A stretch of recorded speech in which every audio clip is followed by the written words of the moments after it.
The fluorescent lights of Miami International Airport cast long shadows across the polished marble floors, creating a maze of light and darkness that would soon become the stage for one of the most audacious heists in modern memory. It was April 11th, 2021, and outside the towering glass windows, storm clouds gathered like an ominous warning of the chaos about to unfold. Lightning split the sky with violent intensity, illuminating the private jets that sat like sleeping giants on the VIP tarmac, unaware that within hours one of them would become the center of a criminal investigation that would span 3 years and multiple countries. In the shadows of this gleaming temple to modern travel, a man pushed his mop cart with the methodical precision of someone who had performed the same routine thousands of times before. Luis Herrera was 42 years old, though the years had carved deep lines around his eyes and weathered his hands until they resembled cracked leather.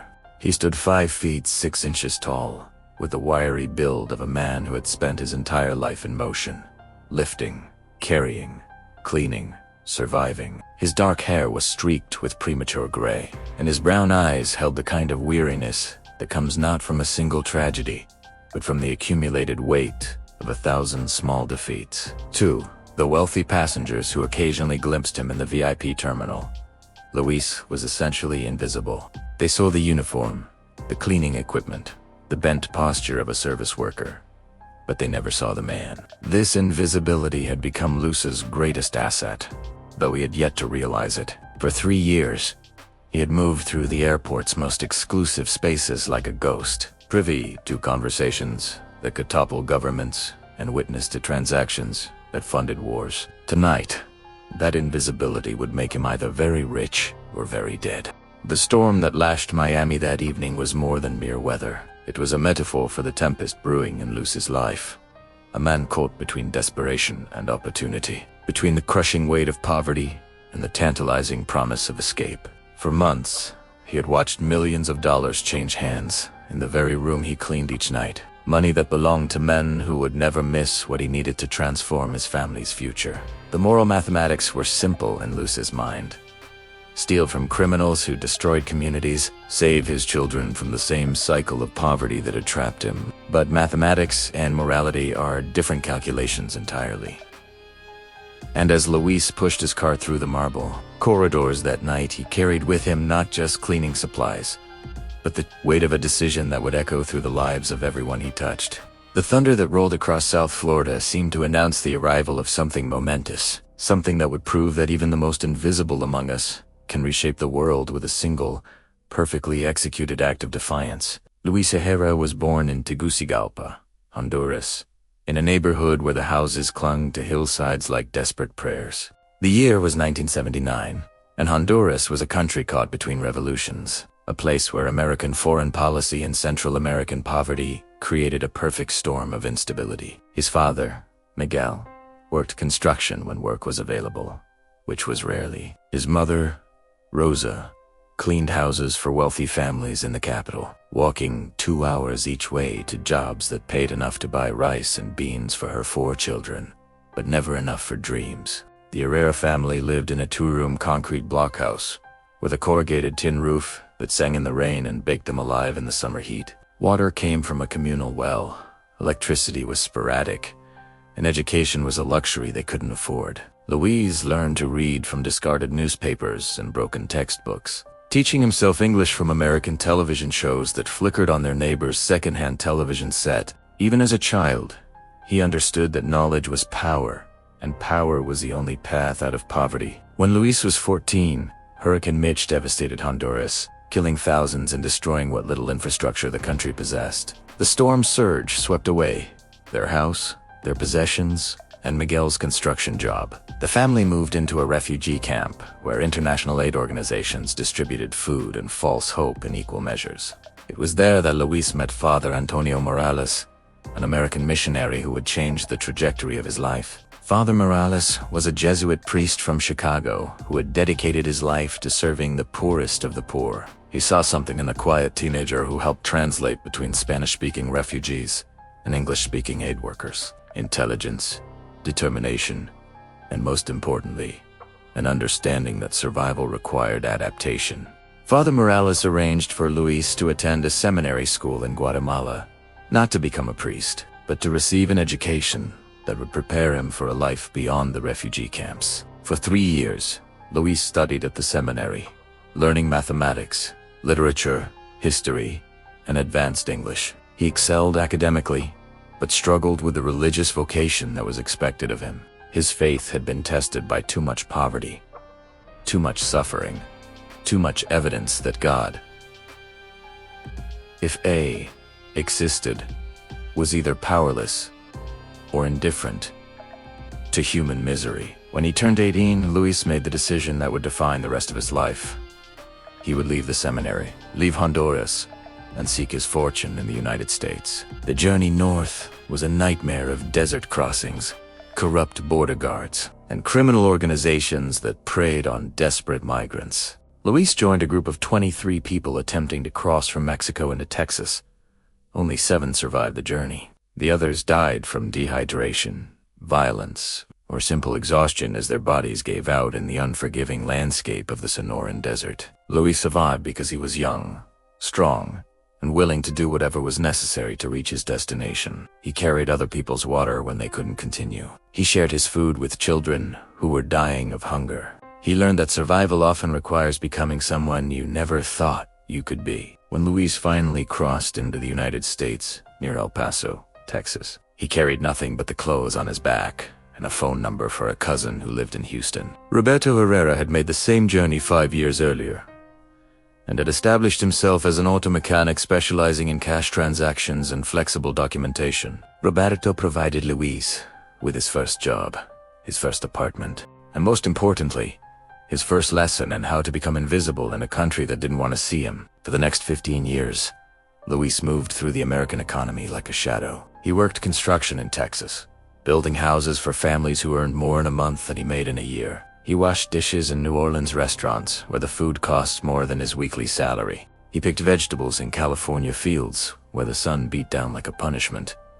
And the work was designed to break men's bodies and spirits. Each job taught him something valuable about invisibility, about how certain kinds of work made you transparent to the people who benefited from your labor. Throughout these wandering years, Luis sent money home to Honduras faithfully, first to his parents, until they died within 6 months of each other when Luis was then to Elena, the woman he had married during a brief return to Honduras when he was 20. Elena was beautiful, intelligent, and patient enough to love a man who existed more in remittances than in person. She bore him 2 children, Maria in 2005 and Carlos in 2008. Children who knew their father primarily through phone calls and the money orders that arrived like clockwork every month. Elena's patience finally expired when Carlos turned 5 and asked why other children had fathers who came home from work every day, while his father lived on the other side of the world.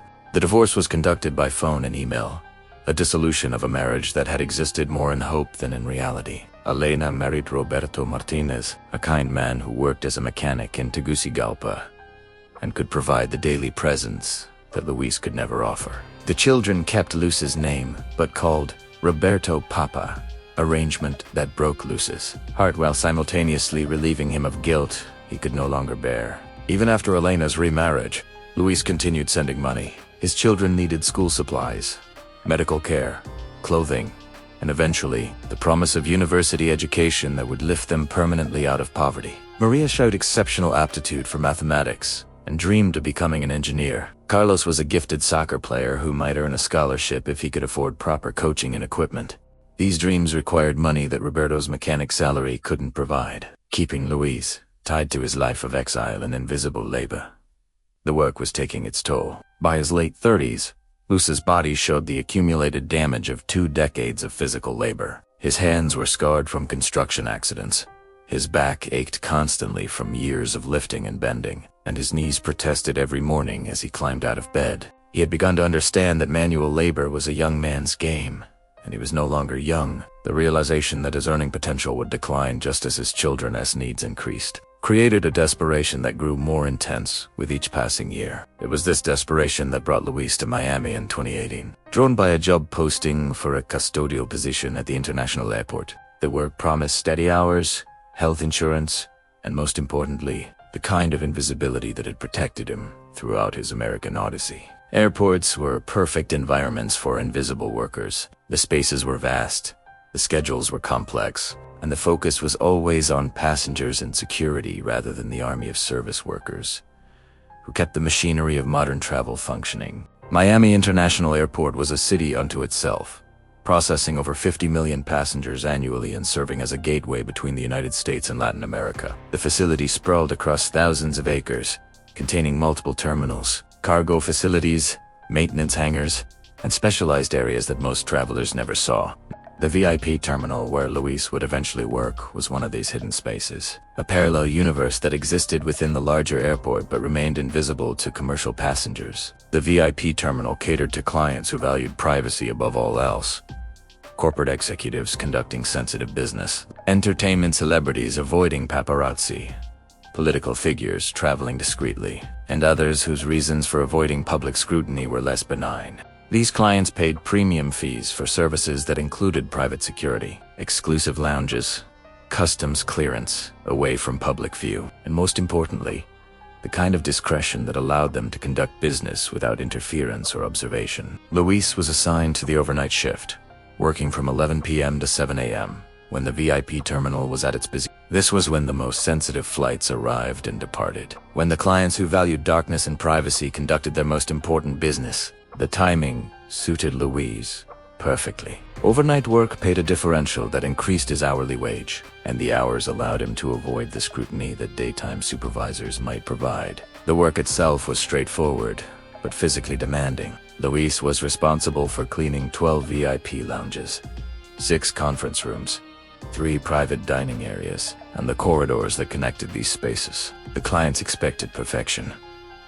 Marble floors that gleamed like mirrors, furniture that showed no signs of use, an air that smelled of expensive cleaning products rather than human occupation. Luis took pride in his work, understanding that excellence in invisible labor was its own form of dignity. But it was the conversations he overheard that truly educated Luis about the world he now inhabited. The VIP terminal's soundproofing was designed to prevent eavesdropping from outside, but it couldn't prevent the cleaning staff from overhearing discussions that took place while they worked. Luis's English had improved dramatically over his years in the United States, and his native Spanish allowed him to understand conversations in the language that dominated much of the VIP terminal's evening business. He heard discussions of real estate transactions in Panama that were obviously money laundering operations. He listened to conversations about shipping manifests for cargo that was never described in specific terms, but required customs documentation that cost more than most people's annual salaries to obtain. He overheard phone calls about political contributions that violated campaign finance laws and business partnerships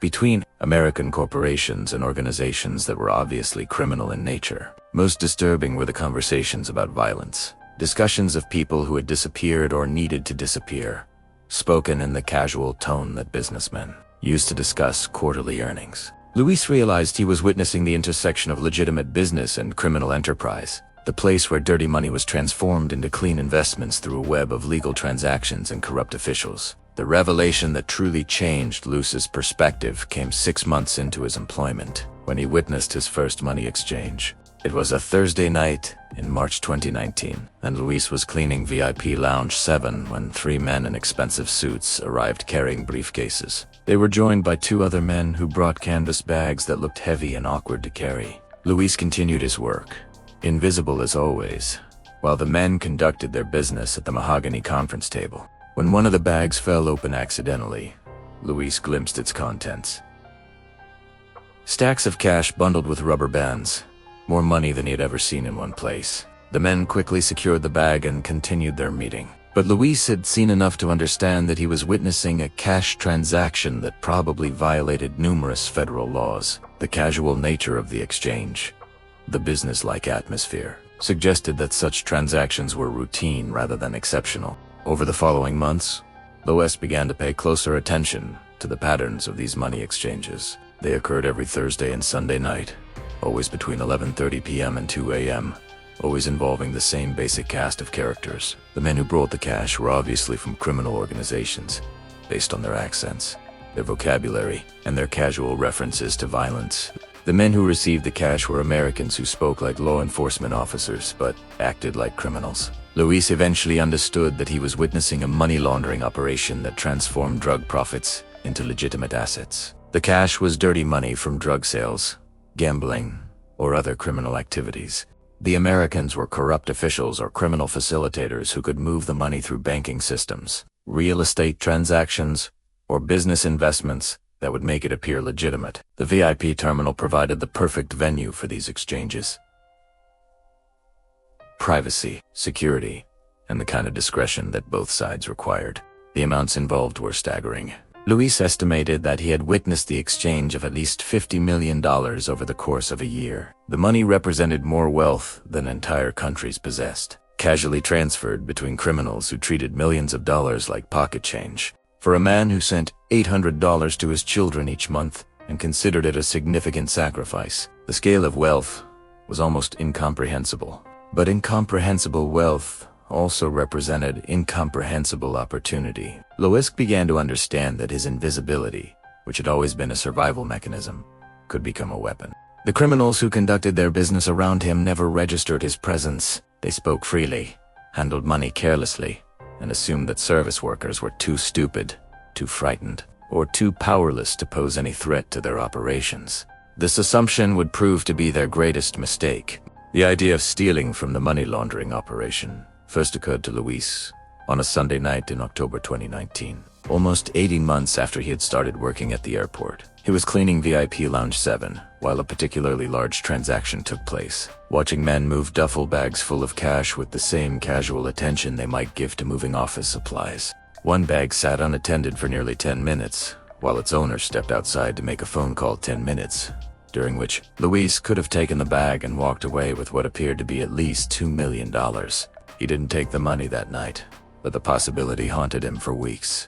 The men involved in these transactions were criminals who couldn't report thefts to legitimate authorities. If someone stole their money, their only recourse would be violence. But violence required finding the thief first. Luis was invisible to these men, a background figure who had cleaned around their business for over a year without them ever acknowledging his existence. The moral justification was equally compelling. These men were destroying communities with drugs, corrupting government officials, and using violence to maintain their criminal empires. The money they laundered came from the misery of addiction, the desperation of poverty, and the corruption of institutions that were supposed to protect society. If someone were to steal from them, it would be a form of justice rather than simple theft. But justice and survival were different calculations, and Luis understood the risks better than most. The men he would be stealing from were not corporate executives who would file insurance claims and write off losses. They were criminals who maintained their power through the threat and application of violence. If they discovered his identity, Luis would not be arrested and prosecuted. He would simply disappear, joining the thousands of people who vanished each year in the shadow world where criminal organizations settled their disputes. The decision to attempt the theft crystallized slowly over months of careful observation and growing desperation. Maria was now 16 and had been accepted to a prestigious engineering program that would cost $15,000 annually. Carlos was 14 and showing exceptional promise as a soccer player, but needed expensive coaching and equipment to develop his talents. Elena's husband Roberto was a good man, but his mechanic-esque salary could only provide the opportunities that would lift the children into the middle class. Meanwhile, Luis's own earning potential was declining. At 41, his body was showing the accumulated damage of decades of physical labor. His productivity was decreasing. His energy was declining, and he understood that custodial work was not a career that would provide financial security in old age.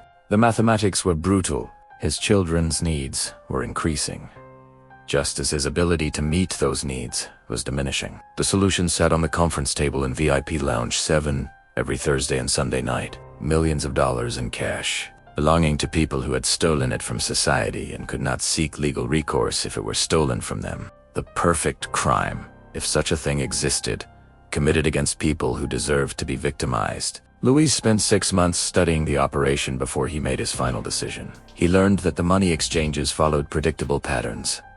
The same routes, the same timing, the same security procedures. He identified the vulnerabilities in their system, the moments when the money was unguarded and accessible. Most importantly, he developed an understanding of how the criminals would likely respond to a theft and how he could stay ahead of their investigation. The plan he eventually developed was elegant in its simplicity. Rather than attempting a sophisticated heist that would require a complex equipment or detailed technical knowledge, Luis would use his existing access and his invisibility to simply walk away with the money during a routine cleaning shift. The theft would be hidden in plain sight, conducted by someone the criminals had never noticed and would never suspect. But even the simplest plans require careful preparation, and Luis understood that his survival would depend on executing every detail perfectly. A single mistake would not result in arrest and prosecution. It would result in torture and death, administered by people who had perfected the art of making examples out of those who betrayed them. As 2020 turned into 2021, Luis finalized his preparations for what would either be the perfect crime or the last mistake of his life. The storm clouds gathering over Miami on April 11th seemed to mirror the tempest in his soul. The collision between desperation, opportunity that would soon reshape multiple lives, and launch a manhunt that would span 3 countries in 3 years. The money sat waiting in VIP Lounge 7. Guarded by nothing more than the assumption that invisible people were powerless people. Luis Herrera was about to prove that assumption catastrophically wrong. The morning of April 11th, 2021, began like any other for Luis Herrera. He woke at 3 p.m. in a studio apartment in Hialeah, a cramped space that smelled perpetually of the industrial cleaning products he used at work and the instant coffee that had become his primary source of nutrition. The apartment was a study in minimalism born of poverty. A fold-out bed that doubled as a couch, a card table that served as both desk and dining room, and a kitchenette equipped with appliances that had been discarded by more fortunate families. The walls were bare except for 2 photographs. Maria at her high school graduation, wearing the proud smile of someone who had beaten statistical odds, and Carlos in his soccer uniform, frozen in mid-kick, with the intense concentration of a boy who believed that sports might be his ticket to a better life. These images served as both inspiration and accusation, reminding Luis daily of why he was willing to risk everything and why failure was not an option. Luis had slept poorly.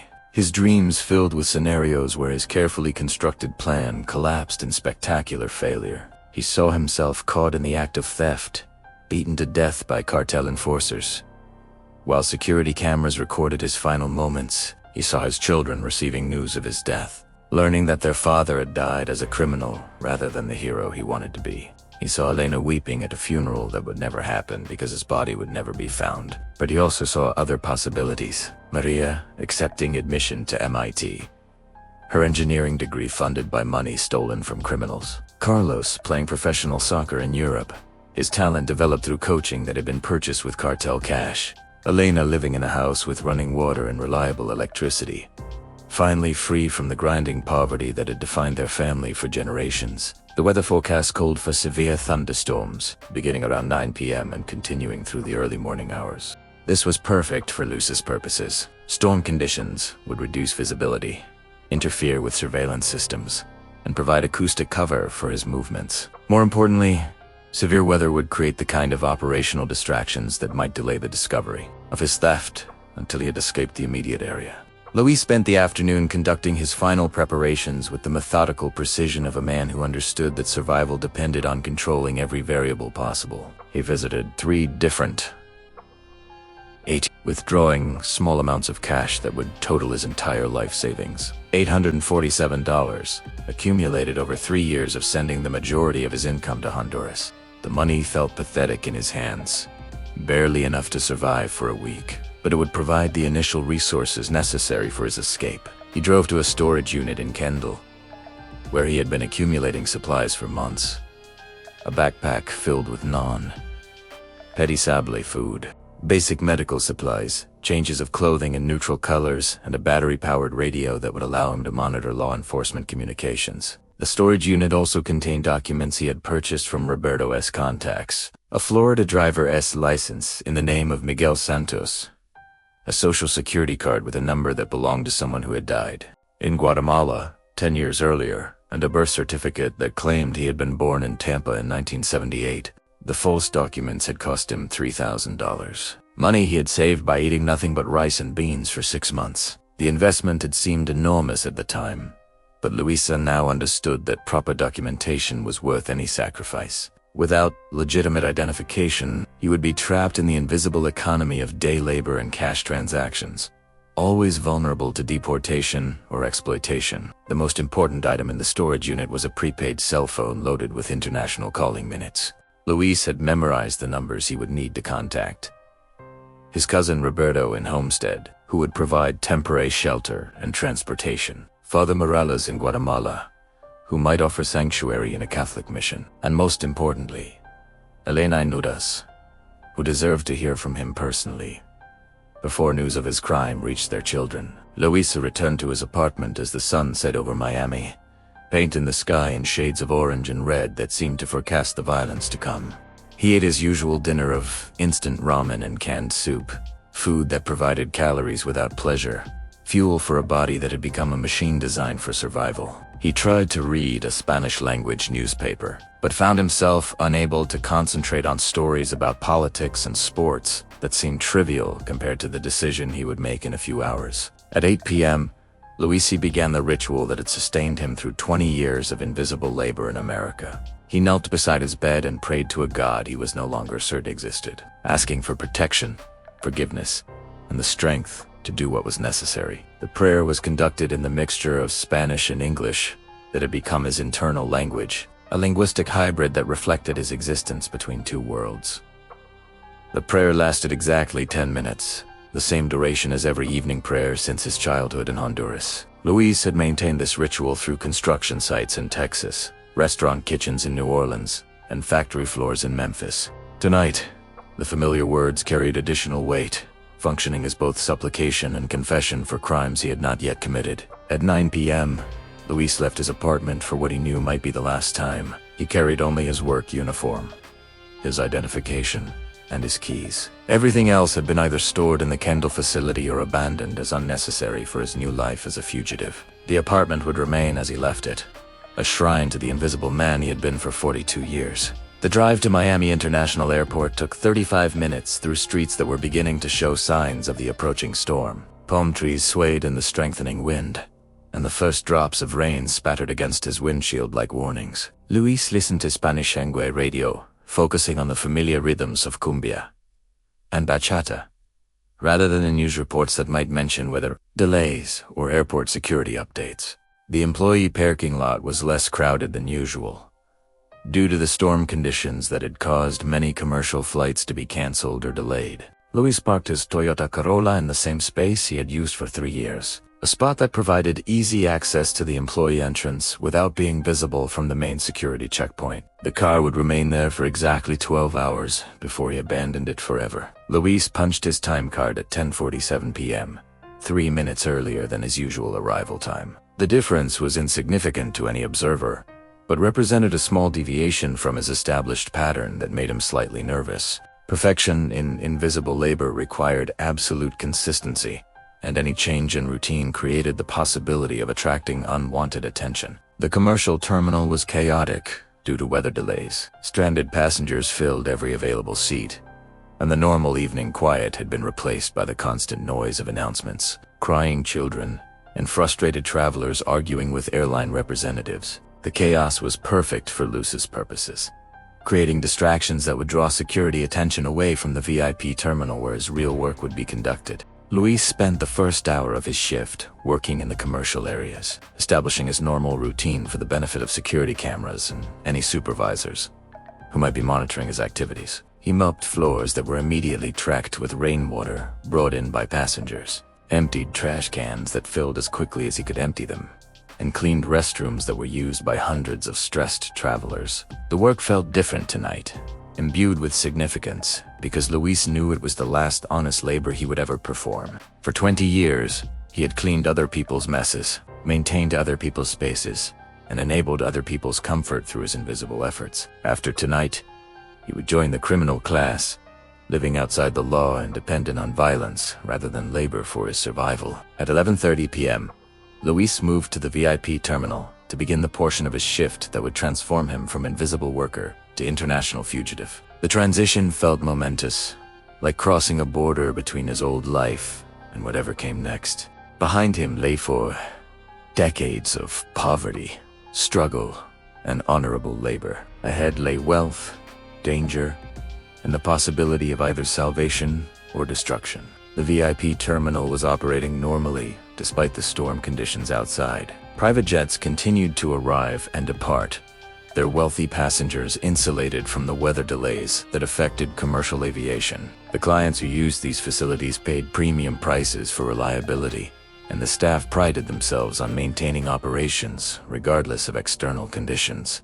Luis began his cleaning routine in the peripheral areas, working his way toward VIP Lounge 7 where the money exchange would take place. He had timed this approach hundreds of times, understanding exactly how long each task should take and where he needed to be at each moment of the evening. The routine had become so automatic that he could perform it while his mind focused on the more complex challenge of stealing $4 million without getting caught. At 11:52 p.m., the Gulfstream G650 appeared through the storm, its landing lights cutting through sheets of rain as it approached the private runway. Luis watched from a service corridor window as the aircraft touched down and began its taxi toward the VIP terminal. The plane was elegant and expensive, a symbol of wealth so extreme that its operating cost exceeded Luis's annual salary for every hour of flight time. 3 men deplaned and walked quickly through the covered walkway that connected the aircraft to the terminal. Luis recognized 2 of them from previous money exchanges. The leader, a man in his 50s, who carried himself with the authority of someone accustomed to absolute obedience, and his lieutenant, younger but no less dangerous, who scanned their surroundings with the alert paranoia of a professional bodyguard. The 3rd man was new to Luis's observation, but his expensive suit and confident manner suggested he was another high-ranking member of whatever criminal organization employed the others. These men were not low-level couriers or expendable enforcers. They were decision-makers whose deaths would be investigated and avenged by people with unlimited resources and no moral constraints. At 12:05 a.m., the 3 men entered VIP Lounge 7 and took their positions around the mahogany conference table. Luis positioned himself in the service corridor, using mirrors and reflective surfaces to monitor their activities without being seen. The men spoke in Spanish, discussing weather delays and operational logistics in the casual tone of business executives, reviewing quarterly reports. 20 minutes later, 2 Americans arrived for the scheduled exchange.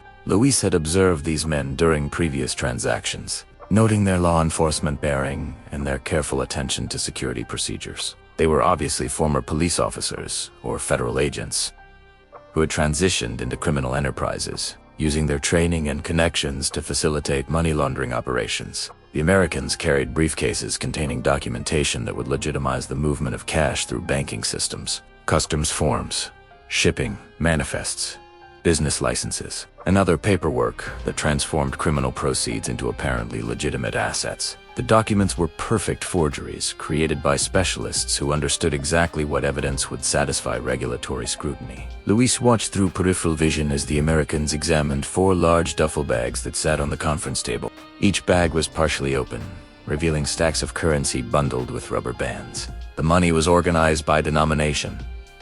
Hundreds, 50s, and 20s separated into neat piles that suggested the bills had been counted by machine rather than by hand. The conversation between the 2 groups was brief and businesslike. The Americans verified the contents of the bags using portable counting machines that processed bills faster than human hands could manage.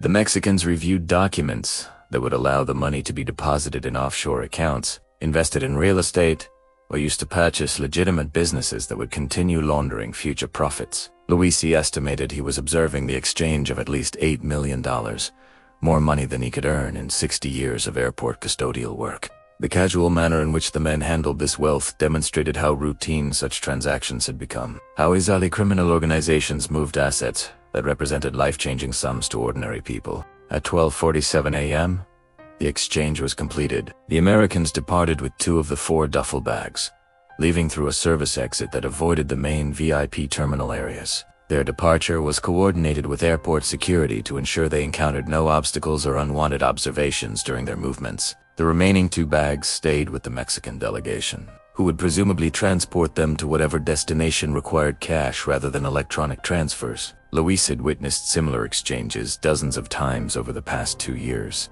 but tonight felt different. The storm outside seemed to energize the participants.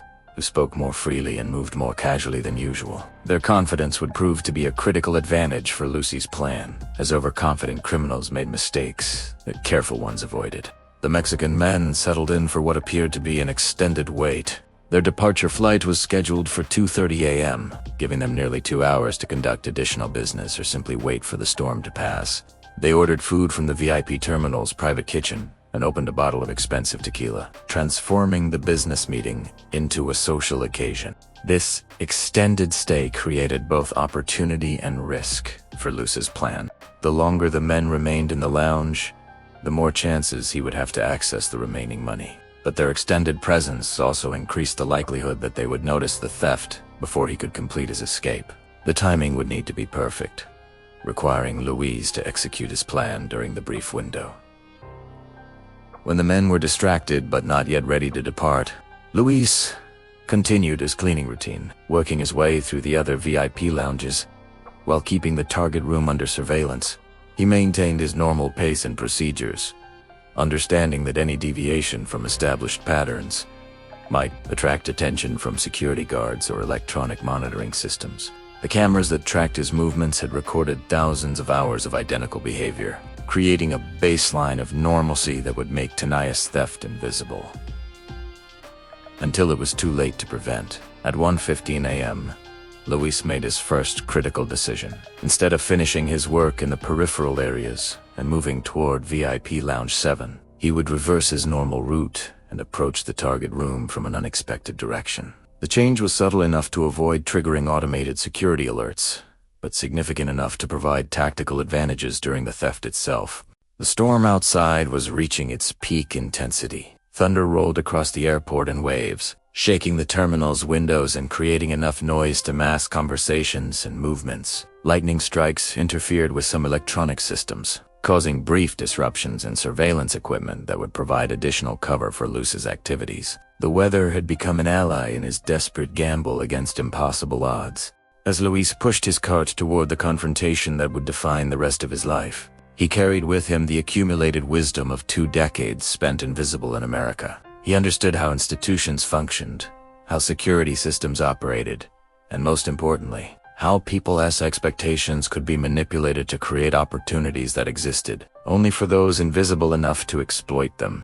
The money waited in VIP Lounge 7, guarded by nothing more than the assumption that janitors were too powerless and too frightened to pose any threat to criminal operations worth billions of dollars. In approximately 30 minutes, Luis Herrera would prove that assumption catastrophically wrong, launching a chain of events that would span 3 countries and transform him from invisible worker into one of the most wanted men in the Western Hemisphere. The thunder outside seemed to announce the approach of something momentous, something that would demonstrate that even the most powerless among us possessed the capacity to read the world through a single act of perfectly calculated defiance. Luis Herrera was about to steal $4 million from people who killed 4 significantly smaller insults, and he was going to disappear so completely that they would spend years searching for a ghost. The heist of the century was about to begin, conducted by a man whose greatest weapon was the fact that no one had ever bothered to see him clearly enough to fear him. That invisibility was about to become the most expensive mistake in the history of organized crime.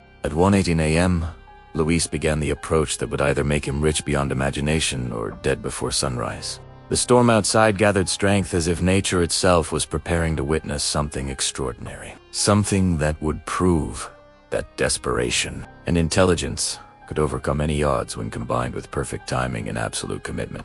The money was waiting. The criminals were distracted. The moment had finally arrived for Luis Herrera to step out of the shadows and claim his place in history. At 1:18 a.m., Luis made his approach to VIP Lounge 7 with the measured steps of a man who had rehearsed this moment in his mind 1,000 times. The storm outside had reached its full fury, with thunder crashing across the airport in waves that seemed to shake the very foundations of the terminal. Lightning illuminated the tarmac in stroboscopic flashes, creating an otherworldly atmosphere that felt appropriate for what was about to unfold. The 3 Mexican men had settled into their extended wait with the comfortable familiarity of people who had conducted similar business many times before. Through the partially open door, Luis could hear their conversation shifting from operational logistics to personal matters. Family updates, vacation plans, and complaints about the weather delays that were affecting their departure schedule. The casual tone suggested they had no awareness that danger was approaching with a mop cart and a desperate plan. Luis positioned himself in the service corridor, using the reflection in a polished marble column to monitor the room's occupants, appearing to organize his cleaning supplies. The men were seated around the mahogany conference table, but their attention was focused on their phones and the bottle of tequila they were sharing. The two remaining duffel bags sat on the table's far end, zipped closed, and apparently forgotten now that the primary business of the evening had been completed. The security situation was optimal for Luis's purposes. Garde was conducting his exterior patrol, checking the perimeter doors and emergency exits that were being battered by the storm. Garby remained at his station near the main entrance, but his attention was divided between monitoring the surveillance screens and coordinating with airport operations about weather-related delays that were affecting the entire facility. At 1:22 a.m., Luis received the opportunity he had been waiting for. All three Mexican men received simultaneous text messages that required their immediate attention. They moved toward the windows overlooking the tarmac, ostensibly to discuss the messages privately, but actually creating the distance from the conference table that Luis needed to execute his plan. Luis entered VIP Lounge 7 and began mopping near the windows, maintaining his cover as a routine maintenance worker while positioning himself for the theft. The men acknowledged his presence with brief glances, but immediately returned to their urgent conversation. To them, he was simply part of the background, no more worthy of attention than the furniture or the air conditioning system. The conversation was in rapid Spanish, discussing complications with their departure, flight, and coordination issues with ground transportation. Luis caught references to customs delays, weather and security protocols that suggested their organization was dealing with multiple operational challenges beyond the simple money exchange they had conducted earlier. Luis approached the conference table and began cleaning water spots from the polished wood surface, a task that brought him within arm's reach of the two duffel bags. His movements were deliberate, but unhurried, maintaining the appearance of routine maintenance, while his mind calculated distances, timing, and escape routes. With mathematical precision, the bags were heavier than Luis had anticipated, each one weighing approximately 50 pounds and requiring significant effort to lift without making obvious movements that might attract attention. The weight suggested they contained more than just currency, possibly coins, precious metals, or other valuable commodities that criminal organizations use to store and transport wealth. With movements practiced through months of mental rehearsal, Luis opened the first duffel bag and confirmed its contents. Stacks of bundled currency filled the bag's interior, organized by denomination and secured with rubber bands that bore the markings of commercial money counting services. The bills appeared to be primarily hundreds and fifties, denominations that maximized value while minimizing bulk. Luis transferred the first bag into the bottom compartment of his janitor cart, covering it immediately with industrial garbage bags that had been soaked in bleach solution. The chemical smell was overwhelming, providing both camouflage for any odors that might emanate from the stolen money and the logical explanation for the unusual weight distribution in his equipment. The second bag proved more challenging to handle discreetly. Its contents had shifted during transport, creating an uneven weight distribution that made it difficult to lift smoothly. Luis struggled briefly with the awkward burden, feeling sweat break out across his forehead.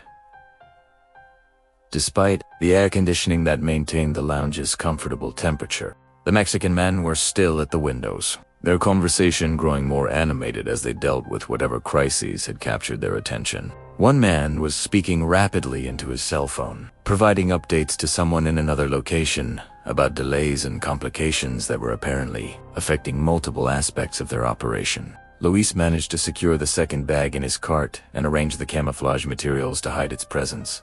The entire theft had taken 97 seconds, longer than he had hoped, but still within acceptable parameters given the men's continued distraction. He resumed mopping, working his way toward the door while maintaining the appearance of routine cleaning duties. At 1:24 a.m., Luis pushed his cart out of VIP Lounge 7 and into the corridor, carrying $4 million in stolen money hidden beneath cleaning supplies and garbage bags. His heart hammered against his ribs with such intensity that he feared the sound might be audible to anyone nearby. His vision seemed to narrow as adrenaline flooded his system, but his movements remained steady and deliberate. The corridor was empty except for the distant sound of Garde completing his exterior patrol.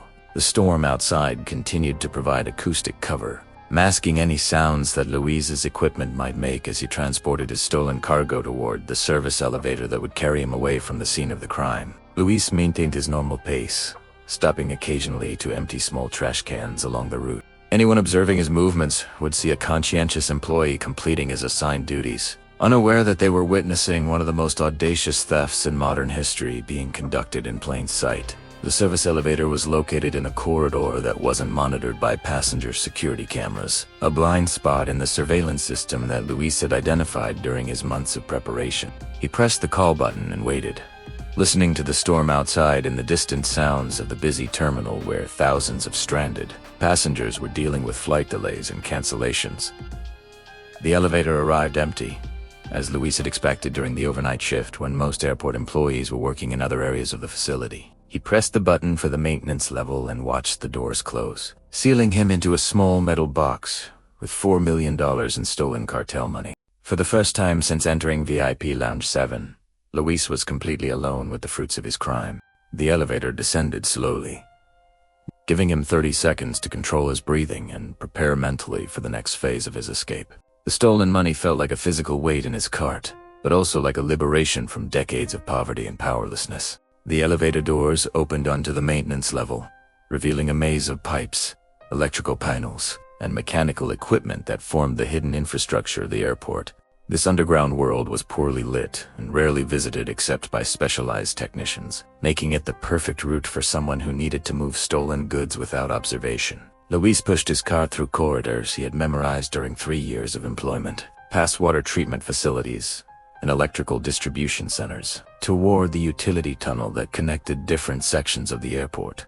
The tunnel was approximately 200 yards long, wide enough for service vehicles, and lit by fluorescent fixtures that created pools of harsh illumination, separated by areas of deep shadow. His footsteps echoed despite the rubber wheels on his cart, but the sound was masked by the mechanical noise of air handling systems and electrical equipment that operated continuously to maintain the airport's environmental systems. The underground spaces felt like a different world, removed from the passenger-focused areas above and governed by different rules and priorities. At 1:28 a.m., Luis reached the employee parking garage where his Toyota Corolla waited in the spot he had selected months earlier. The area was nearly empty except for a few vehicles belonging to overnight workers, providing the privacy he needed to transfer the stolen money from his cart to his car. Luis opened the trunk and carefully moved the duffel bags from their hiding places among his cleaning supplies. The bags were awkward and heavy, requiring him to use proper lifting techniques to avoid injury that might compromise his escape.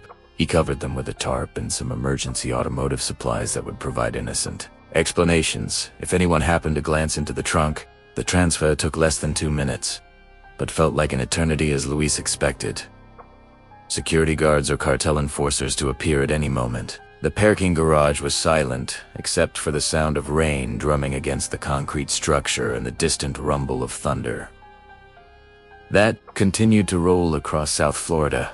Luis closed the trunk and returned his empty cart to the terminal, maintaining his normal routine to avoid creating suspicions about his activities. The timing was tight, but not impossible for a conscientious employee who took his responsibilities seriously and worked efficiently to complete his assigned tasks. Back in the VIP terminal, Luis resumed his cleaning duties in areas away from VIP Lounge 7. He mopped floors, emptied trash cans, and cleaned restrooms with the same attention to detail he had shown for 3 years. Any investigation would show that Luis Herrera had been working his regular shift all night, performing all expected duties and maintaining his established patterns of behavior. At 1:35 a.m., a development occurred that Luis had not anticipated in his planning.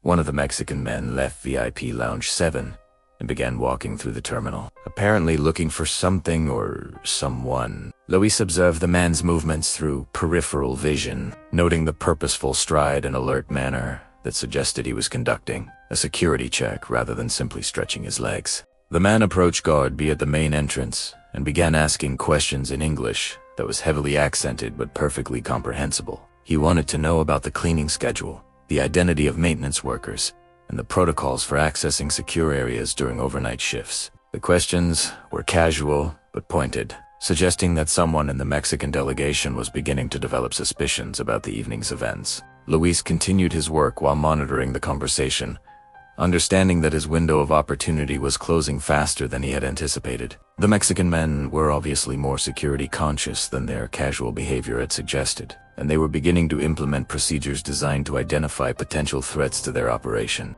Guard B provided routine answers about staffing schedules and security protocols, apparently unaware that he was potentially providing information that could compromise Luis's escape. The guard's responses were professional but not particularly helpful, as he had limited knowledge about the specific individuals who worked overnight maintenance shifts. The Mexican man thanked Guard B and returned to VIP Lounge 7, but his brief investigation had demonstrated that Luis's theft might be discovered sooner than expected. The criminal organizations that conducted business in the VIP terminal had obviously developed security awareness that went beyond simple assumptions about the powerlessness of service workers. At 1:42 a.m., Luis made the decision to accelerate his timeline. Instead of completing his full shift and leaving at the normal time, he would finish his essential duties and depart early, claiming illness or family emergency if anyone questioned his departure. The risk of discovery was increasing with each passing minute, and Luis understood that survival often required abandoning perfect plans in favor of immediate action. Luis worked quickly but carefully to complete cleaning tasks in the areas where his absence might be noticed by supervisors or security personnel. He focused on high-visibility locations while skipping routine maintenance that could be deferred without creating obvious signs of negligence. At 1:51 a.m., Luis clocked out, using the time card system that recorded his departure as a normal end to his shift. He had worked for 6 hours and 4 minutes, slightly less than his usual schedule, but within the range of normal variation. That occurred due to workload fluctuations and facility needs. Luis walked to his car with the measured pace of someone completing a routine departure, nodding to the security guard who barely looked up from his paperwork. The guard had seen Luis leave hundreds of times before, making this departure invisible, despite the fact that the trunk of his Toyota now contained enough stolen money to fund a small war. The drive out of the airport property felt surreal, as if Luis was moving through a dream where the normal rules of cause and effect had been suspended. He had actually done it. He had stolen $4 million from criminals who killed people for significantly smaller offenses, and he had done it using nothing more than invisibility and careful planning. But the theft was only the beginning of his challenge. Now Luis needed to disappear completely, transforming himself from airport janitor Luis Herrera into someone else entirely. Someone who could survive in a world where cartel enforcers would spend unlimited resources hunting for the man who had dared to steal from them. At 1:58 a.m., Luis drove through the airport exit for the last time, passing the security checkpoint, where guards waved him through without interest. Behind him, VIP Lounge 7 contained 2 empty spaces on the conference table where duffel bags had been sitting 37 minutes earlier. The men who owned those bags would discover the theft within the next few hours, launching an investigation that would eventually span 3 countries and involve resources that most governments couldn't match.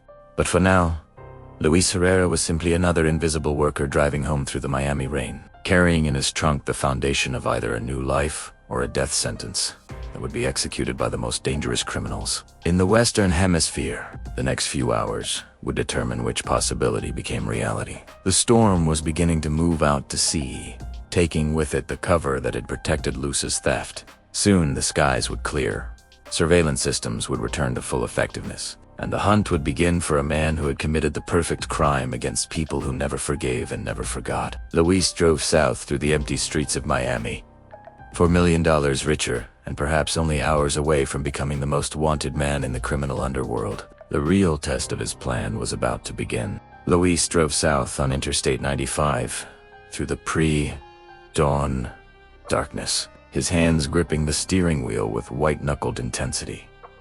As the reality of what he had accomplished began to settle into his consciousness, the Toyota's headlights cut through the dissipating rain, illuminating a highway that stretched ahead like a pathway into an uncertain future. Behind him, Miami's skyline glowed in his rearview mirror, a constellation of lights that represented everything he was leaving behind. 3 years of honest work, a modest but stable life, and most importantly, the safety of anonymity. Luis drove south through the Florida Keys on US Highway 1, following a route that would take him through some of the most geographically complex territory in the continental United States. The Keys were a chain of islands connected by bridges that created natural choke points where law enforcement could establish roadblocks. But they also provided access to boats, international waters, and small airports that might offer escape routes unavailable on the mainland. The landscape changed dramatically as Luis left the agricultural areas of South Florida, entered the unique environment of the Keys. Palmetto scrub gave way to mangrove swamps, and the horizon expanded to reveal expanses of water that stretched toward the Caribbean. The air smelled of salt and marine life, a sharp contrast to the industrial odors that had defined Luis's working life for the past 3 years. At 4:15 a.m., Luis stopped at a 24-hour gas station in Marathon, approximately halfway through his journey to Key West. The facility was typical of Key's businesses, weathered by salt air, casual in its operations, and accustomed to serving customers who preferred cash transactions and minimal questions about their activities. Luis purchased fuel, bottled water, and basic food supplies while maintaining the persona of a construction worker traveling to an early morning job site. His work clothes and the tools visible in his truck bed supported this identity, making him invisible to the clerk who processed his payment without interest or conversation. While pumping gas, Luis observed the other customers and vehicles in the station, looking for any signs of surveillance or unusual interest in his activities. The analysis was probably unnecessary, as the cartel's investigation had certainly not yet identified him as a suspect. But Luis understood that survival required constant vigilance against threats that might not yet be apparent. The remainder of his journey to Key West passed without incident, taking him across bridges that offered spectacular views of sunrise over the Atlantic Ocean and the Gulf of Mexico. The natural beauty of the landscape felt like a benediction, as if the world itself was blessing his escape from the grinding poverty that had defined his entire adult life. Luis reached Key West at 5:43 a.m. Just as the sun was rising over the southernmost point of the continental United States. The city was beginning to stir with the activities of fishing boats preparing for morning departures, restaurant workers arriving for breakfast shifts, and tourists planning early excursions to coral reefs and historic sites. Luis checked into a small motel that catered to fishing enthusiasts and budget travelers, paying cash for 3 nights and using the false identification documents that Roberto had helped him obtain. The registration process was casual, conducted by a desk clerk who was more interested in completing the transaction than in examining documentation closely. The motel room was modest but clean, with a view of the harbor where dozens of boats offered fishing charters, diving expeditions, and transportation to destinations throughout the Caribbean. Luis understood that some of these vessels could be chartered for activities that were unadvertised in tourist brochures, including transportation for people who needed to reach international waters without passing through official customs checkpoints. Luis spent the remainder of the morning monitoring news broadcasts for any reports about airport security incidents or criminal investigations in Miami. The local stations focused on weather damage from the previous night's storm, flight delays at Miami International Airport, and routine stories about tourism and local politics. There was no mention of theft, missing money, or increased security measures at aviation facilities. The absence of immediate news coverage suggested that Luis's theft had not yet been discovered, or that the victims had chosen not to involve legitimate law enforcement in their investigation. Either possibility provided additional time for Luis to implement the next phase of his escape plan, but he understood that the window of opportunity was closing with each passing hour. At 11:30 a.m., approximately 9.5 hours after the theft, Luis's situation changed dramatically. His prepaid cell phone, which he had been monitoring for emergency communications, received a text message that contained only a phone number and the words "Hermano desaparecido," disappeared brother. The message was from Roberto, using a code they had arranged to indicate that Luis's identity as a suspect had been discovered, and that immediate action was necessary. The radio played softly in Spanish, a mixture of late-night music and weather updates that confirmed the storm was moving out to sea. Luis found the familiar rhythms of bachata and salsa comforting, a connection to his cultural identity that would become increasingly important. As he prepared to shed every other aspect of his former existence, the music reminded him of evenings in Honduras with Elena and the children, dancing in their small living room while rain drummed against the tin roof of their house. As he drove, Luis forced himself to think through the immediate challenges that would determine whether his theft remained undiscovered long enough for him to escape the area. The Mexican men in VIP Lounge 7 were scheduled to depart at 2:30 a.m., approximately 30 minutes from now. Their departure routine would probably include a final inventory of their possessions, which would reveal the missing duffel bags and trigger an immediate investigation. Luis estimated he had perhaps 2 hours before airport security was alerted to the theft, and maybe 4 hours before the Mexican organization's enforcers arrived in Miami to begin their hunt. These timelines assumed that the victims would initially suspect the American money launderers of the theft, leading to confrontations and negotiations that would delay the search for alternative explanations. But Luis understood that criminal organizations survive by assuming the worst-case scenarios and preparing for them accordingly. The cartel's enforcers would probably begin investigating all possible suspects simultaneously, rather than focusing exclusively on the obvious ones.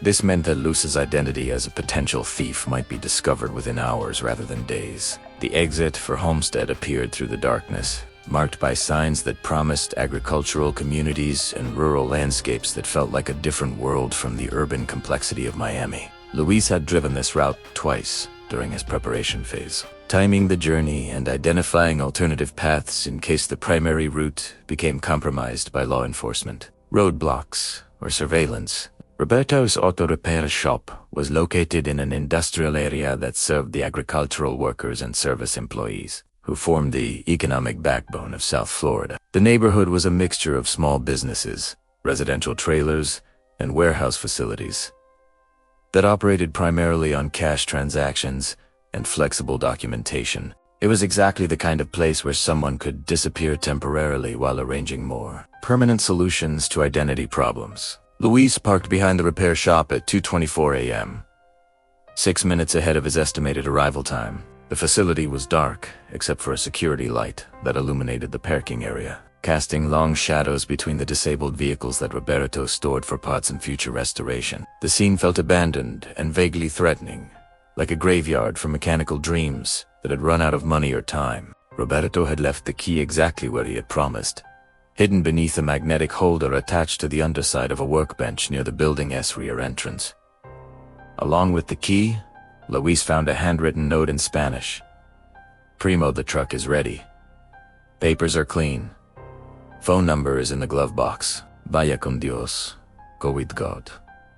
The simple blessing carried emotional weight that surprised Luis, reminding him that he still had family members who cared about his survival, even if they could understand his choices. The pickup truck was a 15-year-old Ford F-150 with Florida registration showing ownership by a construction company that existed only on paper. Roberto had worked on the vehicle for weeks, ensuring that it was mechanically reliable while appearing unremarkable enough to avoid attracting attention from law enforcement officers conducting routine traffic stops. Luis transferred the duffel bags from his Toyota to the pickup truck, handling the heavy canvas containers with the reverence of someone touching sacred objects. $4 million in cash represented more money than most people would earn in multiple lifetimes. Yet it fit easily into the bed of a used truck where it was hidden beneath construction tools and work equipment that provided logical explanations for its presence. The transfer took 8 minutes, during which Luis remained hyper-alert to any sounds or movements that might indicate he was being observed. The industrial neighborhood was silent, except for the distant hum of air conditioning units and the occasional sound of traffic from the nearby highway. No dogs barked, no security patrols passed by, no surveillance helicopters circled overhead. Luis spent additional time methodically cleaning the interior of his Toyota with bleach and industrial solvents, removing fingerprints, DNA evidence, and any traces that might connect him to the vehicle after his disappearance.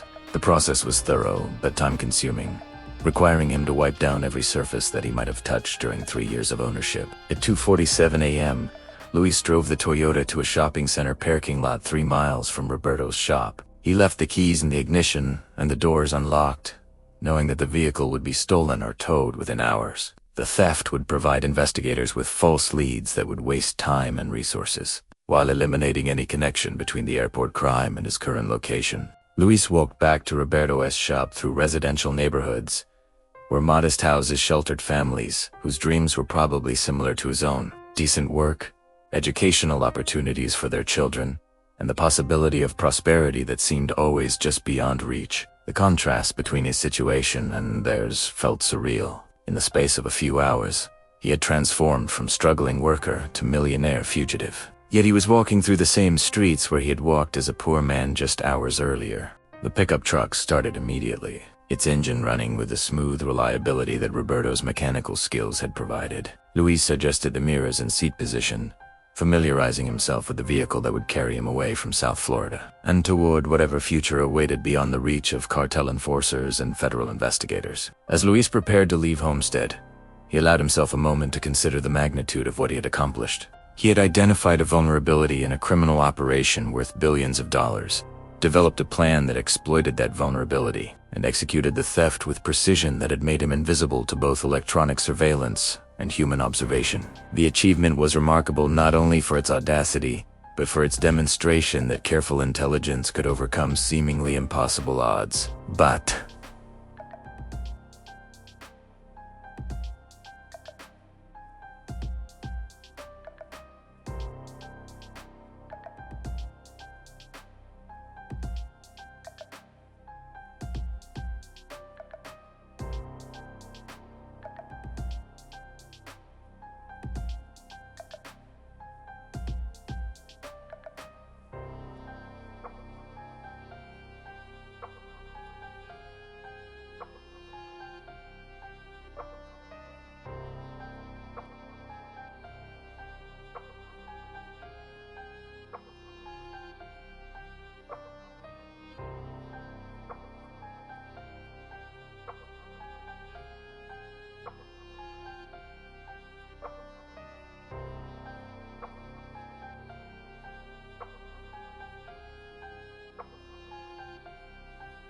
Luis also understood that his success created new dangers that would test his survival skills in ways that manual labor never had. Criminal organizations commanded resources that legitimate businesses couldn't match. Unlimited budgets for investigation, access to corrupt officials who could manipulate legal systems, and most importantly, the willingness to use extreme violence against anyone who threatened their interests. The cartel's response to his theft would be systematic and ruthless. They would investigate every person who had access to VIP Lounge 7 on April 11th, using interrogation techniques that would extract information from people who had nothing to reveal. They would offer rewards for information that would tempt even loyal friends to betrayal. They would monitor his family in Honduras, waiting for him to make contact that would reveal his location. Most dangerously, they would never stop hunting him. Criminal organizations viewed theft as an existential threat that required absolute response to maintain their reputation for invincibility. Allowing Luis to escape with their money would encourage other thefts,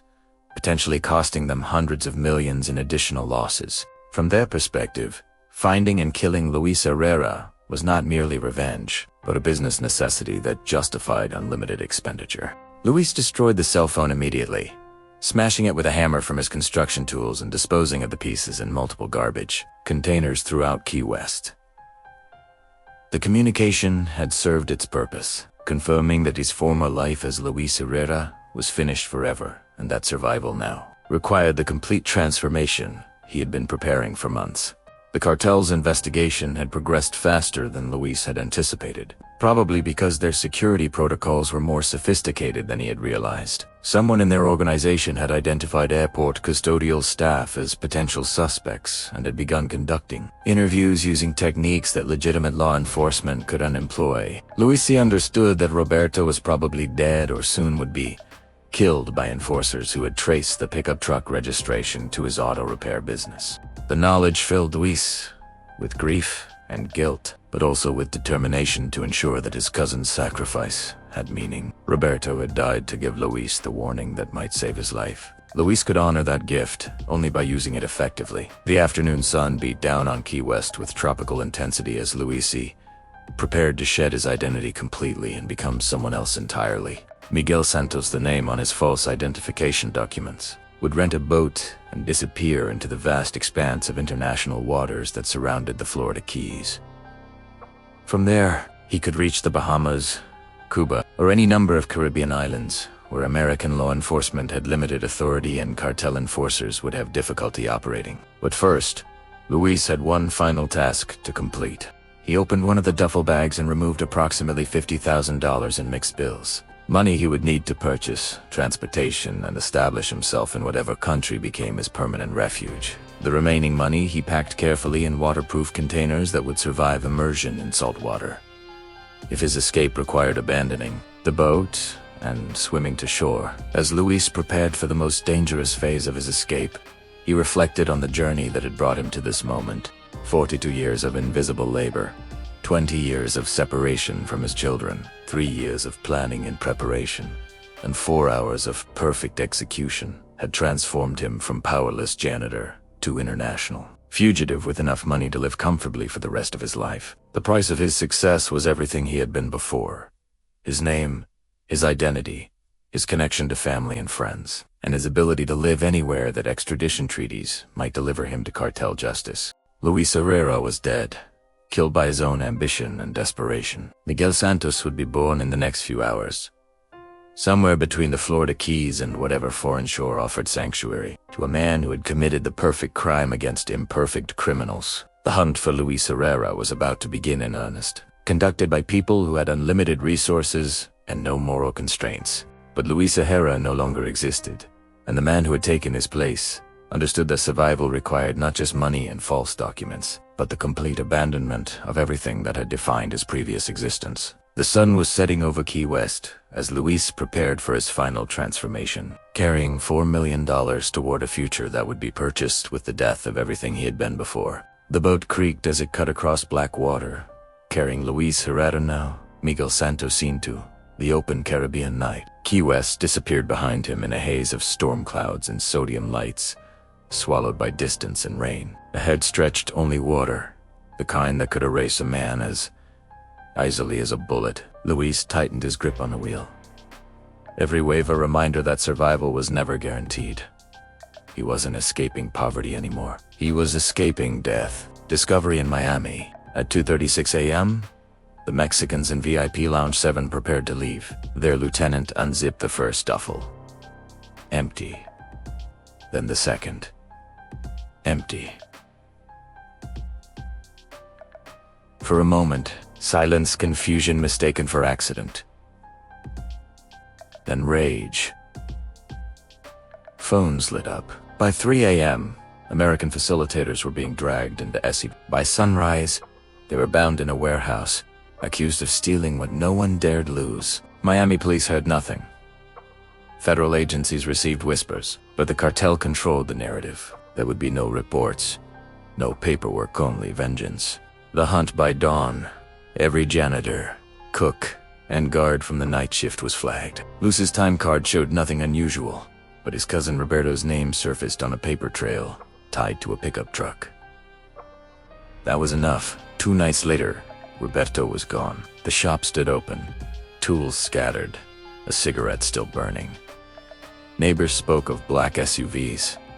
No body was ever found. The cartel had its first lead, and Luis knew the price of a single mistake. Disappearing.